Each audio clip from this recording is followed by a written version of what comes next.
الله نحمده ونصلي على رسوله الكريم أما بعد أعوذ بالله من الشيطان الرجيم بسم الله الرحمن الرحيم يا أيها الذين آمنوا إن تطيعوا الذين كفروا يردكم على أعقابكم فتنقلبوا خاسرين সদ্যীয় আজকের যোগ্যতম নির্বাচিত সভাপতি মহাশয়, ইস্টেতে বসে থাকা ওলামায়ে কেরাম ও বিচারক মণ্ডলী এবং ছাত্র ভাই আমার ও বন্ধু আমার, আপনাদের সামনে যে বিষয় বস্তুটি নিয়ে দণ্ডায়মান হয়েছি সেই বিষয় বস্তুটির নাম হচ্ছে ইসলামের দৃষ্টিতে নববর্ষ। আমরা অনেকে জানা নয় নববর্ষ মানে কি। ইসলাম দৃষ্টি আমার অনেকে জানা আছে নববর্ষ মানে হচ্ছে উদযাপন করা। নববর্ষকে কেন্দ্র করে আধুনিক সভ্যতা পয়লা জানুয়ারি, পয়লা বৈশাখ ইত্যাদি অসৎ কর্মকাণ্ড উদযাপন করে থাকে, যেইগুলো ইসলামে নিষেধ করা হয়েছে এবং এইগুলো কৃষ্টি কালচার মুসলিমের অনুকরণ ছাড়া মুসলিমের অনুকরণ ছাড়া আর কিছু নয়। কেননা এটা কিভাবে অমান্যতার হতে পারে? আল্লাহ তাবারাক ওয়া তাআলা পবিত্র কোরআন কারিমে বলছেন সূরা আল ইমরান 149 নম্বর আয়াতে, ইয়া আইয়ুহাল্লাযীনা আমানু, হে ঈমানদারগণ, ইন তুতিউল লাযীনা কাফারু ইয়ারুদ্দুকুম আলা আকাবিকুম ফাতানকালিবু খাসিরুন, হে ঈমানদারগণ, তোমরা যদি কাফেরদেরকে অনুসরণ করো তাহলে তোমাদেরকে ফিরিয়ে দেব, তাহলে সে তোমরা ক্ষতিগ্রস্ত হয়ে যাবে। আসুন এবার আমরা একটু ভেবে দেখি, নববর্ষকে কেন্দ্র করে যেগুলো আমরা উদযাপন করে থাকি সেইগুলো না যাই এবং সেইগুলো করা যাবে না। যদি কোন ব্যক্তি নববর্ষকে মানে তাহলে তার ঈমান হারাম হয়ে যাবে। এবং প্রথম নাম্বার 1 সে শান্তিমূলক অলক্ষণ পোষণ।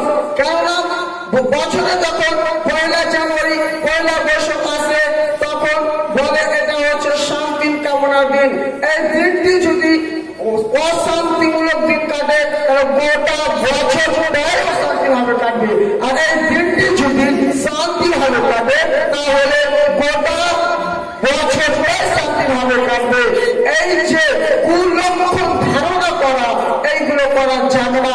এবং এর কুলক্ষণ যে এবং সে নববর্ষকে কেন্দ্র করে অনেক রকম পায়রা উড়ানো হয় এবং রাশি চক্র করানো হয় এবং আরো কি করা হয় যে পত্রিকা, টিভি, সোশ্যাল মিডিয়ার মাধ্যমে সে বলা হয় যে এসো তোমার ভাগ্য যাচাই করো।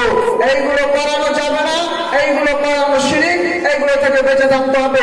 মূলত কুলক্ষণ আর অকুলক্ষণ মূলত আল্লাহ রাব্বুল আলামিনের হাতে আছে। কেন?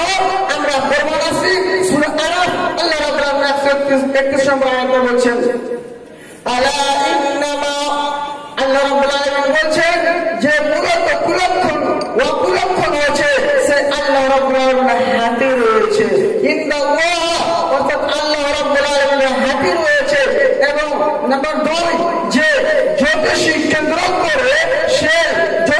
কেন্দ্র করে নববর্ষের দিনে সে অনেক রকম কি করে, সে অনেকের কাছে যায় এবং সে তার পরীক্ষামূলক করে যে দিনটি যাচাই করি, এগুলো করা যাবে না। কেননা নাম্বার 3 যে সূর্য পূজা করে নববর্ষ কেন্দ্রের দিন মনে করা হয় যদি কোন ব্যক্তি সূর্যকে পূজা করে তাহলে তার দিনটি ভালো যাবে এবং সে সাকসেসফুল হতে পারবে। কিন্তু কোরআন কেন বলছে আল্লাহ রাব্বুল আলামিন বলছে যে সে সিজদা কাউকে করে না, সিজদা করতে হয় তাহলে যিনি আল্লাহ রাব্বুল আলামিন তোমাকে সৃষ্টি করেছেন তুমি তাকে সিজদা করো।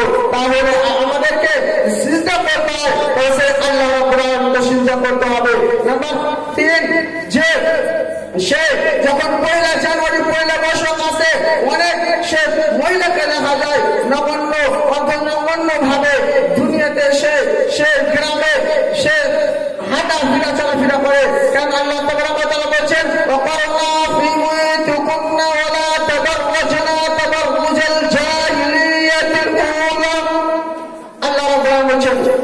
সগ্রহে অবচর করো না এবং তোমরা সে কি করো, সে জাহিলির যুগের মতো তোমরা সে চলাফেরা দুনিয়াতে করো না, তোমরা সে পর্দা বলে চলো।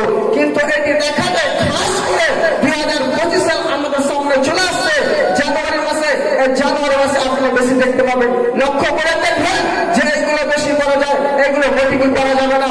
নাম্বার 4, যে জানুয়ারি 1 মাস যখন চলে আসে, নববর্ষ যখন সে পালন করে, গান বাজনা মদ জুয়া লটারি নিয়ে ব্যস্ত হয়ে যায়। কেননা সে আল্লাহ তাআলা মদ হারাম করেছে। ফরমান ইন্নামাল খামরু ওয়াল মাইসির, আল্লাহ রাব্বুল আলামিন মদকে হারাম করেছে। কিন্তু আমরা কি করে, আমাদের জানা নয় যে নববর্ষকে কেন্দ্র করে যে আমরা মদ গান বাজনা ইত্যাদি যেগুলো আমরা আজকে ব্যস্ত হয়ে আছি, তার জন্য পৃথিবীতে যে 3টি আযাব নেমে এসেছে। এবারে হাদিসে বার্তা এসেছে রাসূলুল্লাহ সাল্লাল্লাহু আলাইহি ওয়াসাল্লাম বলেন আসফুন মাসফুন, রাসূলুল্লাহ সাল্লাল্লাহু আলাইহি ওয়াসাল্লাম বলেন যে যখন আমার উম্মতরা মদ জুয়া লটারি সে নিষেধাজ্ঞার কোণে ব্যস্ত হয়ে যাবে, আল্লাহর পক্ষ থেকে একটা অত্যাচার চাপিয়ে দেওয়া হবে। আজকে মুসলিমদের নির্যাতন হচ্ছে, তাহলে আল্লাহর কাছে দোয়া করবো। নম্বর 2, ভূমিকম্প ধসে যাবে যদি আমার উম্মতরা মদ জুয়া লটারি নববর্ষ নেমেতে থাকে। দোয়া করবো আল্লাহ যাতে করে আমরা নববর্ষকে সে ত্যাগ করতে পারি, মাথা থেকে ছেড়ে ফেলতে পারি। এরকম আমাদের ঈমানের জন্য বলে দাও। আল্লাহ, আমি বক্তব্য শেষ করছি।